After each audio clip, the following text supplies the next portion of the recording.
You will see that in various social media posts, various companies are claiming that they are making big investments into Gen AI and all those kinds of things. But the truth is, these companies are not yet ready. I'll tell you why. Because if you try to find some work in which you want to work as a Gen AI engineer, or if you want to get into a team where you can work in the Gen AI field, you will find it extremely difficult. The reason I say this is because, I mean, they are still not sure as to how Gen AI is going to work and what could be their offerings. So, though they are trying to build up a lot of teams and trying to create positions like success managers, leads, and all that, but the clarity is still lacking. Uh, so that is where the basic problem lies in terms of Gen AI, especially in the service companies. I have tried to find work in the Gen AI space, but it seems people are not sure. In fact, the leadership who are supposed to form the teams, who are supposed to take some decisions as to how to form the team, how to get along with the customer, get the requirements, and how to roll out things, how to innovate in the Gen AI space. I don't think the companies are ready yet. But having said that, there is Gen AI work going on, but it's more in the area of the product companies, like maybe OpenAI, or maybe people who are trying to invent new things using the Gen AI APIs and all that. Like, for example, text to images, text to speech, and all those kinds of things. So those things, they are pretty much dedicated in their work. Those are kind of product companies which work on their own vision of a product. But in terms of service companies, the problem with the service companies is that they try to jump on everything as soon as it gets into the market. Like, for example, you guys will remember that some time back, maybe a year back, or maybe 15 months back, Meta announced one particular technology called metaverse, and these guys jumped into into that bandwagon. Right, everybody started saying that we want to work in Meta, we will do this, we will do that, and all that. Right now, if you go and try to figure out what these companies are doing in Meta, you will hardly find any relevance, right?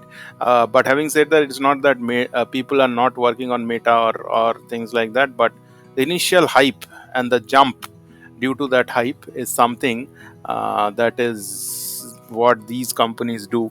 And later on, when the new technology comes, they leave that ship and then come into the new ship, and then again another new technology comes, and they keep on jumping from ship to ship without having developed something which is tangible, or maybe which is groundbreaking. These companies try to like maximize their profits using the other technologies that come into the market. So that's their motto and the goal.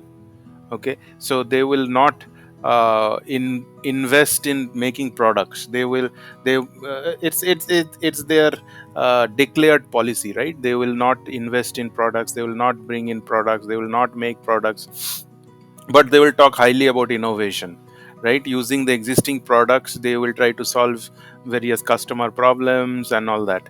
But at the end of the day, whenever a new technology comes to the market, uh, without having seen the viability and how long they are going to invest in that, and how they are going to build up teams, what is their roadmap, what is the future, without having a um, concrete view of these things, they just start jumping, saying that we are going to invest, say, $5 billion into some new technology.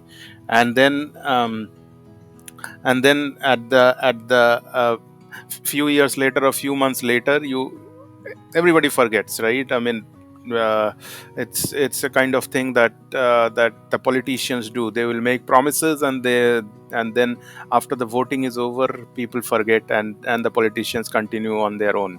So same thing happens here in this service industry specifically. So that is where you need to be a little bit careful when we want to get into any kind of work in the new technology space, especially in the service companies. But if you know someone who is leading a team and pretty highly placed within a service organization, who can help you get into the team, though not much work is being done in that technology because it has been recently announced, uh, you can actually get your uh, project allocation. But after that, it will take a long time, because you need to fix up your policies, you need to find out what kind of work you can do, you need to find out what kind of capabilities people have, what are the clients looking for, and then mix and match and come up with your kind of solution, which is a time taking process. But the way these service industry companies portray things, as if we are starting from tomorrow and we are investing 5 million, 20 million, or whatever dollars into this new technology, but technology, and you can expect some amazing things from tomorrow. It's not going to happen like that, and it doesn't happen like that.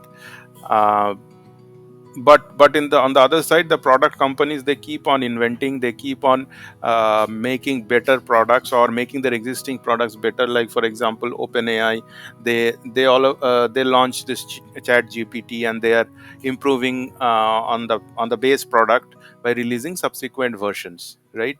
So similarly, there are other products based on artificial intelligence that are coming to the market every day, and you will see that as time goes on, these products will make itself better. Like for example, text to video is a field which is not much explored, and people are trying to come up with products around that. Okay.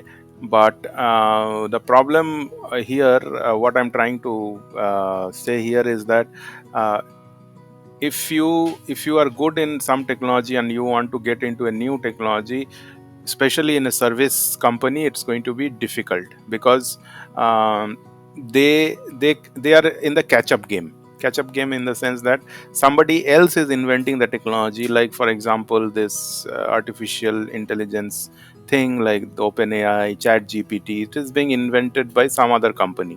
And what the service companies are doing, service companies means there's Cognizant, TCS, Infosys, Wipro, Accenture, mainly service driven companies, right? So they will try to jump on the bandwagon based on what others have invented or discovered.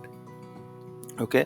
And then they will take their own sweet time, and they will build up their own knowledge and everything. And by that time that they build up things and they come up with their own kind of solution, new technology or the advancement of technology has already happened.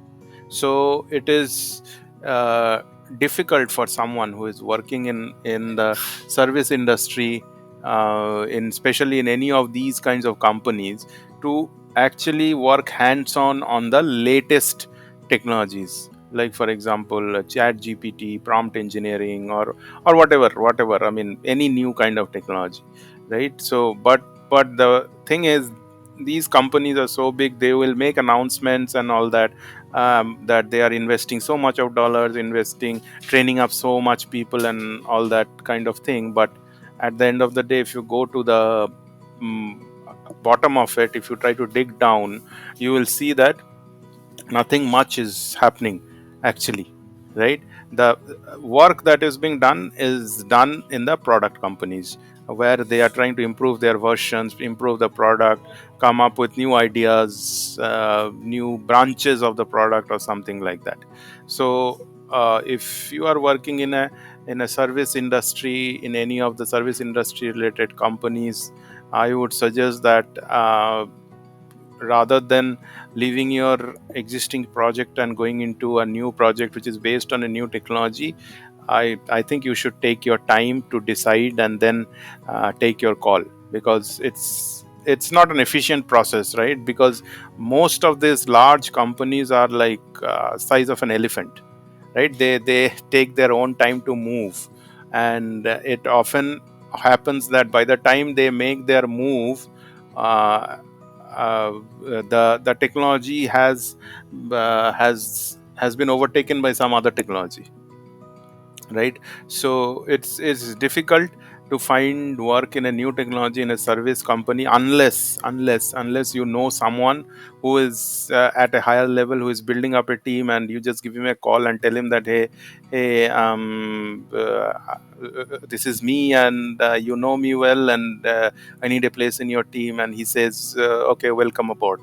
So unless something like that happens, where you get into a formative team, by formative team I mean a team which actually builds up that technology foundation in that company, in in these kind of service companies, it is really really difficult to find initial work in an emerging technology, or a new technology that has just been launched. Though you will see that big announcements, big hype will be created on the social media channels and all that, but uh, finding work for you, even if you are good, uh, it's going to be difficult.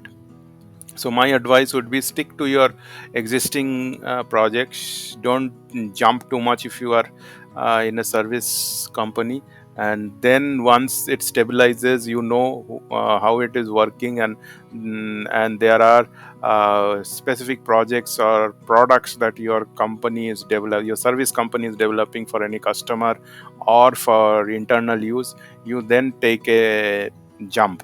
By that time, you keep learning the new technology, building up new things on your own, try and do a few POCs kind of thing, keep a video of those POCs, and keep on nurturing your skills, keep on learning, and be hands on. Okay, that's the most important thing, because the new technology, they will expect hands on people, and they will expect practitioners. Like, for example, has someone told me that if you want to get into the OpenAI space, you need to be a practitioner. I told him that this technology itself is not a year old, and you expect me to be a practitioner. That's not going to happen. You cannot find a single person who can say that I'm a practitioner on OpenAI and all its APIs and all that, uh, say within a year. But if you say that within a year you become a practitioner, then you are lying, right? So it doesn't happen like that, because there has not been enough projects to work on so that you can call yourself an expert or a practitioner. So but people are not ready to understand that. They want someone who can be productive from day one, and can start working on their projects, deliver the project for their clients, and start earning dollars. They're not prepared to give you time to learn the new technology itself, and this happens in service industry only, right? In the other areas, in the product companies, they might give you some time to learn, and because it's their product, they know in and out of it, so you will get much good opportunities to learn there. So that's it about finding work in new technologies, and especially in the service industry. um, think about it, and let me know what you think about this, and what was your experience. Would appreciate your comments below. Thank you.